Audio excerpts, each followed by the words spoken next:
I'm going to give you the quick version of this handy-dandy packet. I'm going to do it in 12 minutes.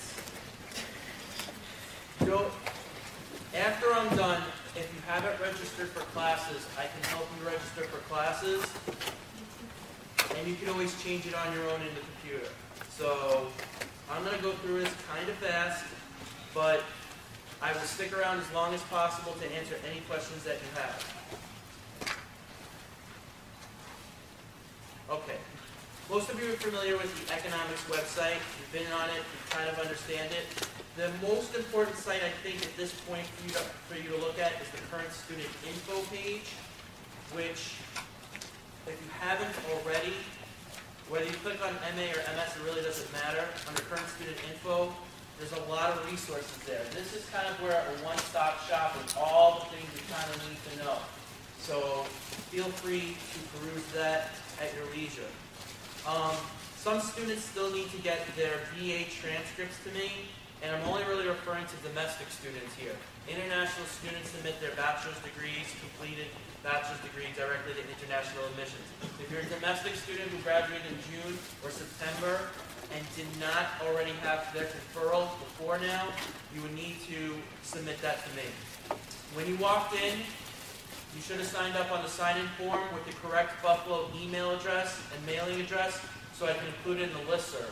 I email all master students usually once a week, so it's very important that I have your current email address. That's my main source of communication for you. You have until the second week of classes to add and drop courses. That's Friday, September 10th. Something that's very important. If you drop from below 12, like if you go from 12 to 9 credits, you would be penalized. I wanted to bring your attention really quick to about halfway through. There's a page that looks sort of like this. It says at the top, September 2010. It looks kind of like this. You'll see August 2010 and September 2010. This is from the Student Response Center website. You want to familiarize yourself with penalties if you add and drop courses. If you drop from 15 to 12, you're not penalized. If you drop from 18 to 15, you're not penalized. But if you drop from 12 to 9, you would be penalized. If you have specific questions about penalties, please contact the Student Response Center, which is located in 232 Capon. The overview of the MA program. You have your 5 core classes, the micro, macro, econometrics 1 and 2, and topics in micro. Then you have 5 elective courses. It's this page after my presentation. At the top, it's about 3 or 4 pages in. It says MA General Program Requirements. It looks kind of like this.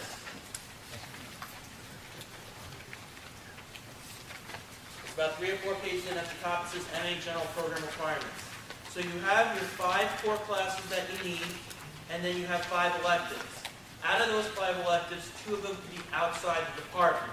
Well, you're probably wondering what classes can I use outside the department, and if you look on the other side of that sheet, it lists all the classes, and this is also on the website, all the classes that can be used towards the department.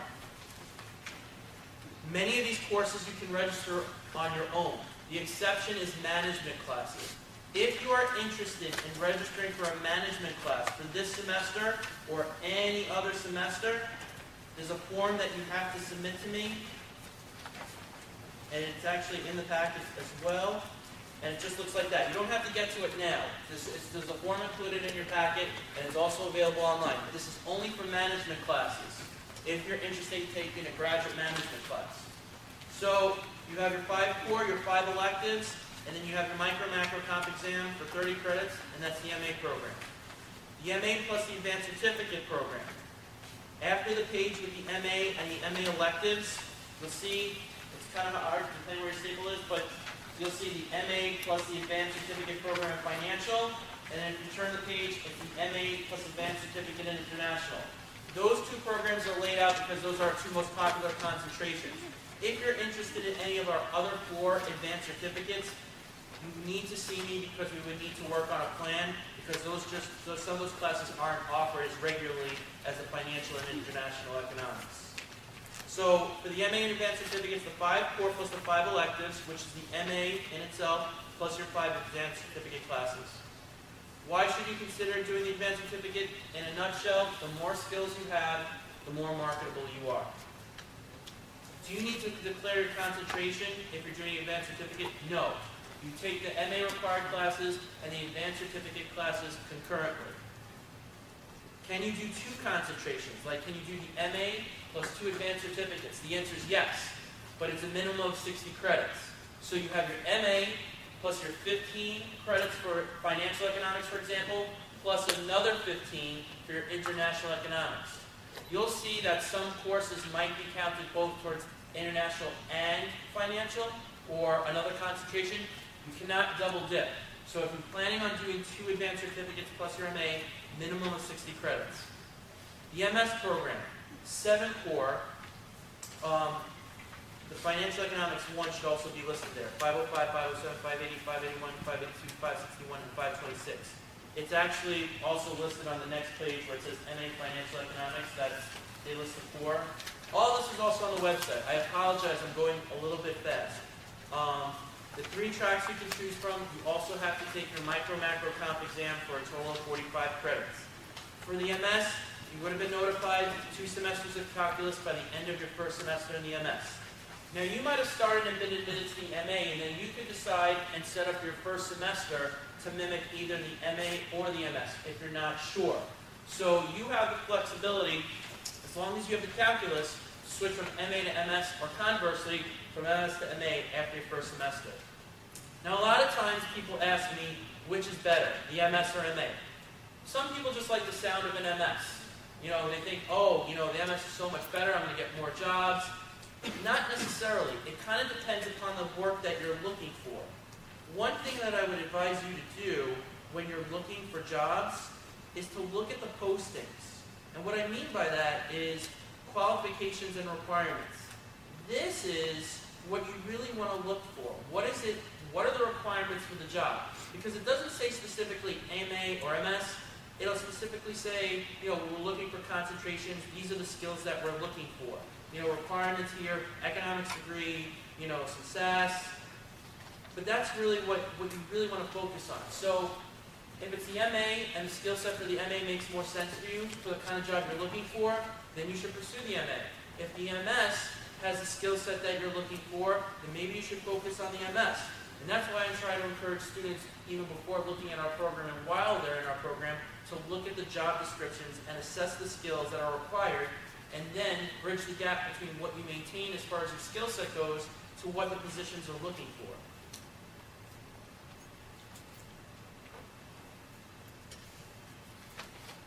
And if you're not sure what the skill sets are, you know, talk to career services, talk to faculty, talk to students. What classes should you take the first semester? Most of you are going to take your micro, macro, and econometrics 1 your first semester. If you don't get waived out of econometrics 1. As far as the other 2 electives or other elective is concerned, like Dr. Cheng had said, experiment with classes. On this page it shows the fall 10 master's classes. It's after the MS International Economics program. This is the listing of classes. Now, most of you probably wouldn't have understood what practicum in financial economics 1 was unless Tom spoke and described a little bit about his class. A title of a class may not be a good indicator of what the class is really about. We have course descriptions online through our website, but what I'm trying to encourage you to do is actually physically go to the class.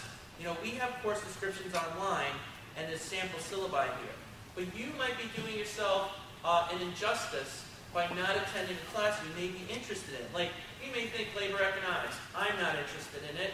But you might want to go to the class and say, wait a minute, I attended the class, this has totally changed my perspective of what I thought labor economics was. So what I would encourage you to do is to go to different classes. Even if you go to class and waste 30 minutes of your time, at least you have a better understanding about what the class is. Because a lot of times students kind of regret not taking the class with something that might be more interested in just because of a title of a course. And if you have questions about a course, contact the professor, or just simply go through the first 2 weeks of class experimenting with the types of classes you might be interested in.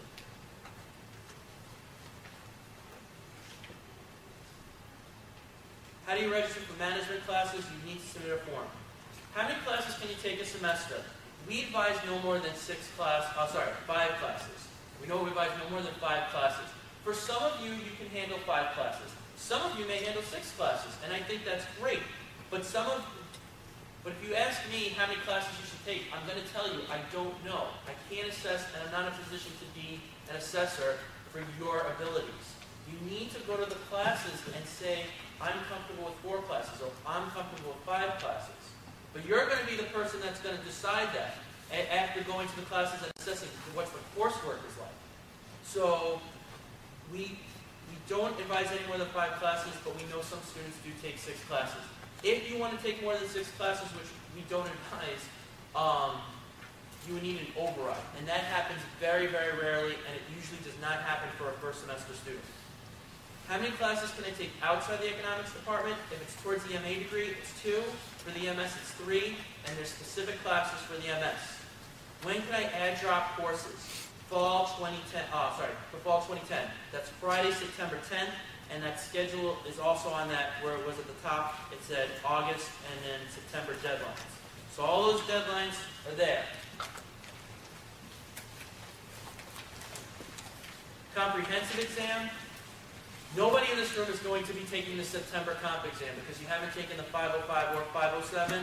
The earliest you can take it is in spring 2011. It's given 3 times a year. January, February, May, June, and then September, October, somewhere around there. So they are offered 3 times a year.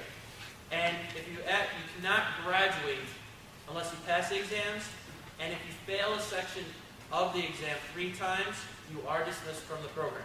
And then people will ask, well, that's not real, is it? I met all my requirements and, I failed. You'll give me something, right?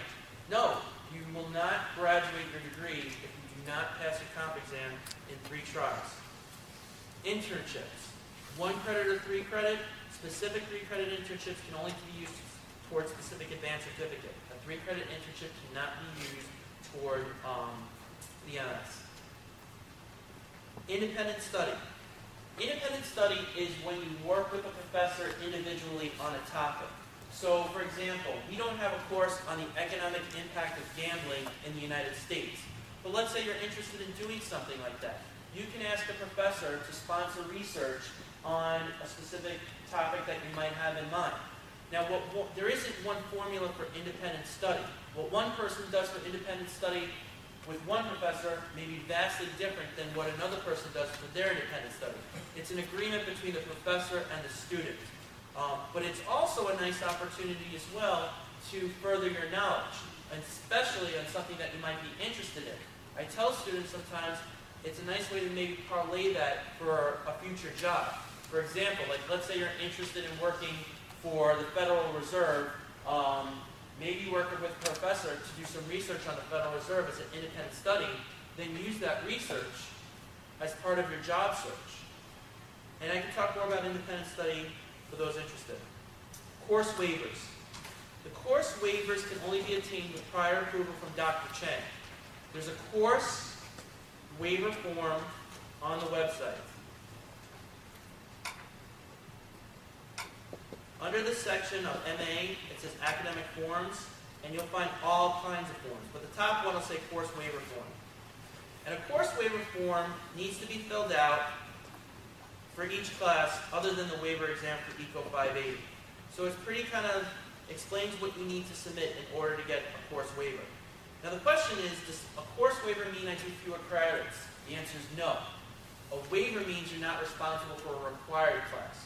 You do not need a waiver for an elective class. You only ask for waivers for required classes. So, if you waive a class, you still need to do 30 credits for the MA or 45 credits for the MS or the advanced certificate.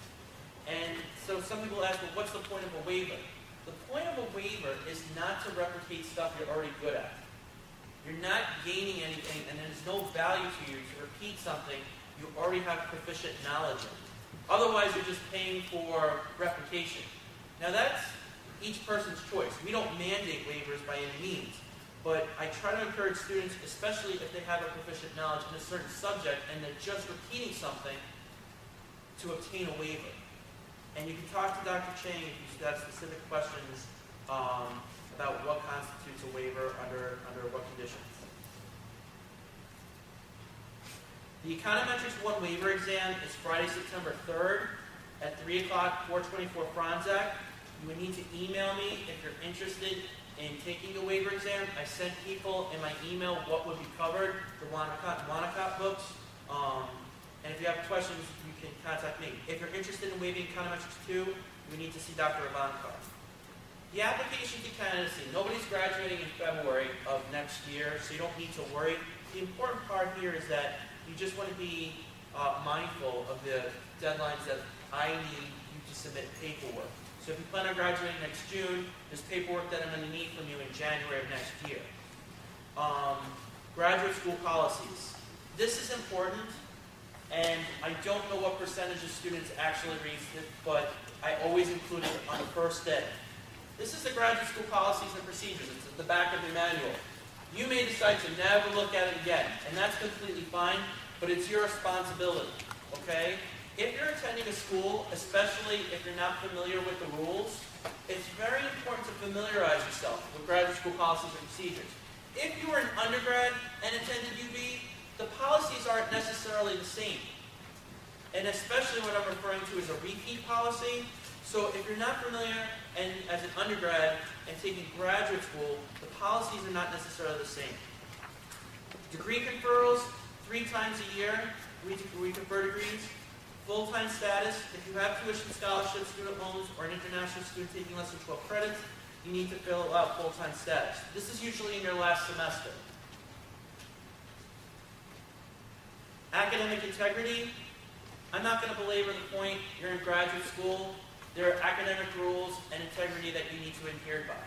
So, if you are caught violating the academic integrity policies at the university, there's graduate schools and policies that would be followed in such case.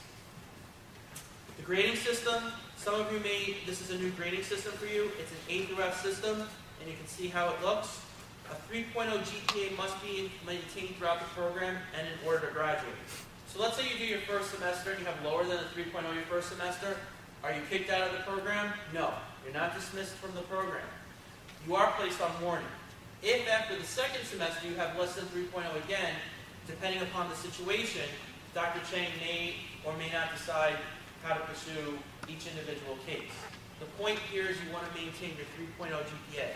And in order to graduate from the program, you have to have a 3.0 the courses that you're using towards your degree.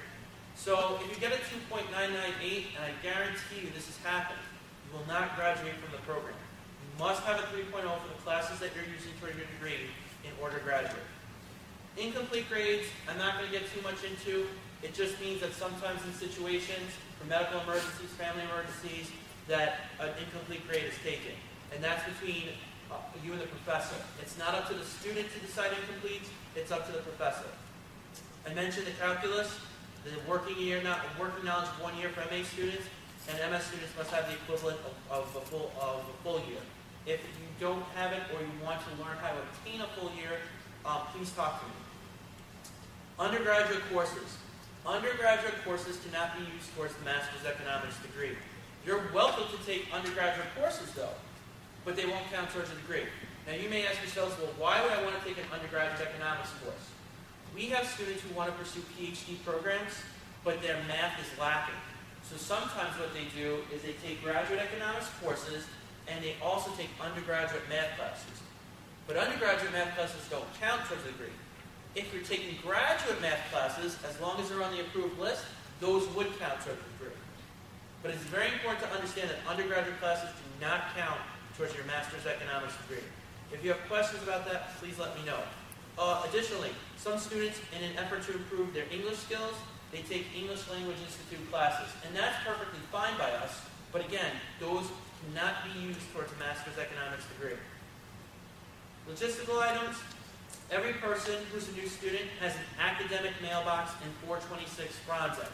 Sometimes professors will leave things for you. Sometimes the student you're working with will leave an assignment for you.